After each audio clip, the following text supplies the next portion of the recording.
ازيكم عاملين ايه؟ وحشتوني جدا جدا. هنعمل مع بعض النهارده ميكس ما بين الكنافه والجلاش لعشاق الكنافه والجلاش، وما بينهم طبقه حلوه جدا جدا من الكريمه. هنشوف مع بعض الحاجات الحلوه دي هنعملها ازاي. بس قبل ما ندخل ما تنسوش تعملوا لايك وشير للفيديو، وكمان هنقطع مع بعض قطعه كده ونشوف الجمال اللي هنعمله في الفيديو هيبقى شكله عامل ازاي. هنجيب القطاعة بتاعتنا، المقطع بتاع البسبوسة، وهنبدأ تقدري تقطعي طبعا قطع أصغر من كده، تقدري تعمليها في صينية مربعة وتقطعيها قطع مربعة صغيرة زي ما تحبي. التقطيع ده بتاعك انت. انا عملتها هنا في صينية مدورة وقطعتها مثلثات بالشكل ده. شايفين الجمال ده كله بقى؟ يلا بينا ندخل ونشوف هنستخدم ايه وهنعملها ازاي. معانا للوصفة النهاردة الكنافة بتاعتنا متفرزة ومتقطعة. فطبعا انا معايا ربع كيلو من الكنافة بس، عشان انا هعمل معاه طبقة كمان. الكنافة ديت متفرزة في الفريزر، ولما طلعت قطعتها. ومعايا كمان نص لفة جلاش او اقل كمان. هنستخدمها طبعا لو هنعملها مربعة هنسيبها زي ما هي. دلوقتي انا قطعتها طبعا مدورة على قد الصينية. هحط بقى السكر البودر على الكنافة بالشكل ده، ومعايا سمنة بلدي متسيحة، وهبدأ انزل بشوية منها كده بالطريقة دي على الكنافة بتاعتي.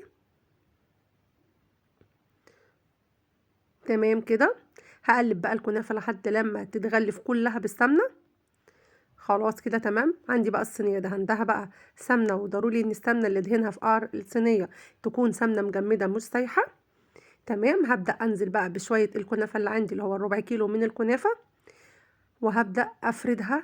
وخلاص انا فردتها في الصينية بالشكل ده وعملتها ديسك وضغطتها. هروح بقى اعمل الكريمة وارجع لكم. وطبعا انا عملت معاكم الكريمة قبل كده. الكريمة بتاعتي انا عملتها اهي، وهبدأ انزل بيها معاكم بالشكل ده. طبعا انا بنزل بيها سخنة. هسيبلك لينك الحلقة اللي عملت فيها الكريمة علشان حبيتي ترجعي لها، وهسيبلك المقادير في صندوق الوصف او في اول تعليق. تمام كده. هفردها بقى بالشكل ده كده على الصينية بتاعتي. هستنى لحد لما تبرد شوية عشان ابدأ افرد ورق الجلاش بتاعي. انا هنا زي ما قلت لكم انا خدت حوالي 6 ورقات من الجلاش وقطعتهم على قد الصينية مدورين. طبعا الحروف دي مش هرميها، هي اللي هبدأ انزل بيها تحت كده زي ما انتوا شايفين الاول على الكريمة بتاعتي بالشكل ده. هفرد الورق كده كل ورقتين مع بعض من الورق اللي هو متقطع ده او البقايا بتاعه الجلاش، وهدهن سمنه. هكمل بقى لحد ما اخلصهم. خلاص كده خلصتها ودهنت سمنه.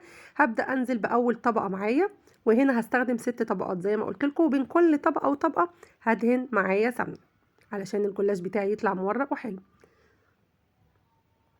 لو حابه تبدلي الجلاش وتخلي الجلاش هو اللي تحت والكنافه هي اللي فوق مفيش اي مشكله، زي ما تحبي. انا بالنسبه لي خليت الكنافه تحت وخليت الجلاش من فوق. تقدري تبدلي الطبقات، وزي ما قلت لك تخلي الكنافه فوق والجلاش تحت برضو مفيش اي مشكله. هبدا زي ما انتوا شايفين كده. هكمل بقى الدهان بتاعي. هدهن طبقات الجلاش كويس جدا واديها السمنه بتاعتها المظبوطه، وما تقلقيش خالص.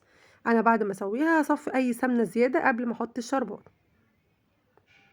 تمام كده زي ما انتوا شايفين اهو. تمام بالشكل ده.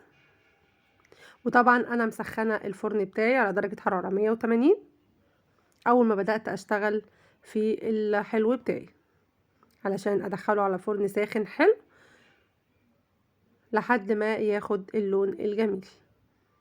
كده اخر طبقة معايا طبعا. لا لسه فاضل طبقة كمان. هحطها زي ما انتوا شايفين كده. انتي بيتهيالك ان هي هتبقى سميكة، لا انا عايزة تقللي الطبقات وتخلي الجلاش 4 طبقات بس، برضو مفيش مشكلة براحتك. بس انا بالنسبة لي حسيت ان ال6 طبقات حلوين جدا. اخر بقى ورقة معايا بالشكل ده كده. هقطع بقى الجلاش وادخله الفرن. انا قطعته وهدخله بقى الفرن ونشوفه بعد ما يستوي. الجلاش بتاعي بعد ما خد اللون الحلو واتاكدت ان الكنافه خلاص خلعت من الجناب، هبدا انزل بالشربات. وانا هنا الشربات بتاعي لازم يكون بارد وتقيل. انا عملت معاكم الشربات في حلقه قبل كده، هسيبلك اللينك بتاع الشربات عشان تقدري ترجعي وتعمليه.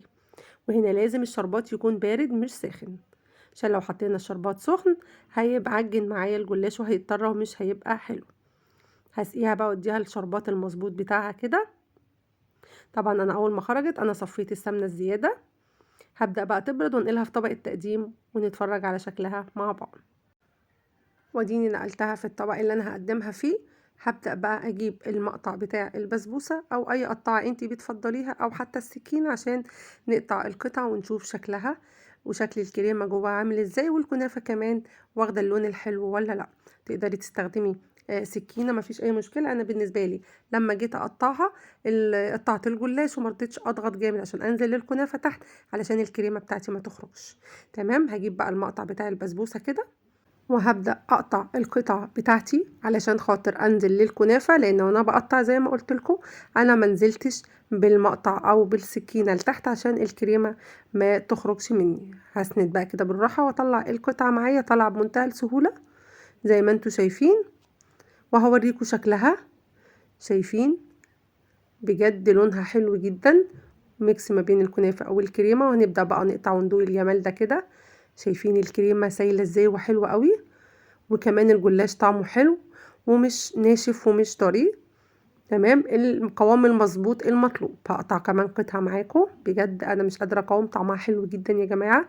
اتمنى يا رب تجربوها. شايفين لون الكنافة كمان واخد اللون الذهبي الجميل من تحت ازاي، بجد. حلقة من الحلقات اللي انا بحبها وحاجة حلوة كده. طبعا احنا عارفين ان احنا خارجين كلنا من رمضان، بس ده ميكس بقى بين الكنافة والجلاش. وطبعا الا مننا عنده بواقي كنافة وجلاش موجودين في الفريزر عنده يقدر يعمل الحلو ده بمنتهى السهولة. ده ميكس بين الكنافة والجلاش. دي كانت حلقتي ليكم النهاردة، يا رب تكون عجبتكم. لو عجبك الفيديو وعجبتك الحلقة كمان ما تنسيش تعملي لايك وشير للفيديو. وان شاء الله بإذن الله انتظروني في وصفات تانية كتير، واشوفكم على خير بإذن الله. والسلام عليكم ورحمة الله وبركاته.